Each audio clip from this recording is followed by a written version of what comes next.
Жалпы мен ұстаздыққа кішкентайымнан, жастайымнан қызықтым десем болады.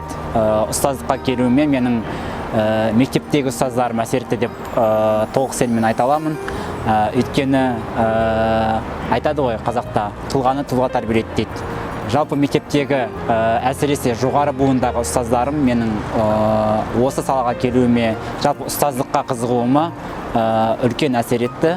Осы тұста айтып кететінім, мен мысалға өзіме үлгі тұтқан ұстаздарым да болды оның арасында мектеп жасында.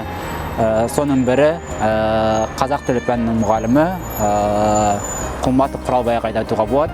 Ол кісі бізге қазақ тілі әдебиетінен сабақ берді, және де ол кісінің бойында бір ұстаздық тұнып тұрған ұстаздық қасиетті мен өзіме өте жақын қабылдайтынмын.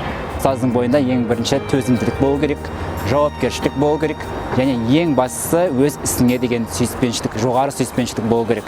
Егер жоғары сүйіспеншілік болса, егер сен өз ісіңді сүйсең, онда сен осы салада қызмет етуге әбден дайын боласың, және кез келген жағдайда, мысалға кешкісін кел дейді ма, таңертең ерте кел дейді ма, немесе қонып жұмыс жаса дейді ма, кез келген жағдайға сіз дайын боласыз. Әр адам өзінің қызыққан саласына бару керек, өзінің қолынан келетін істі жасау керек деп ойлаймын.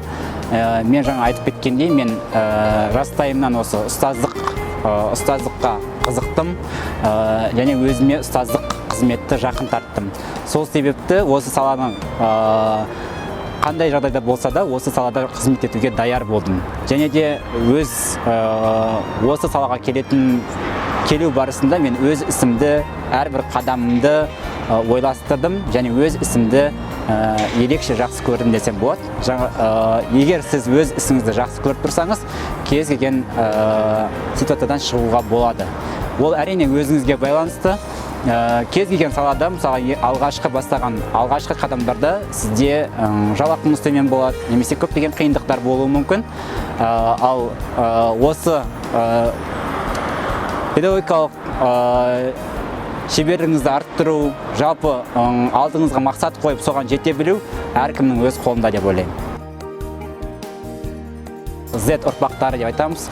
Қазіргі біздің дәуіріміз, мен мысалы өзім 97 жылы мектепке барған болсам, 97 және 2008 жылы мектеп бітірсем, қазіргі сол кезеңдегі мен қазіргіні салыстыруға келмейді.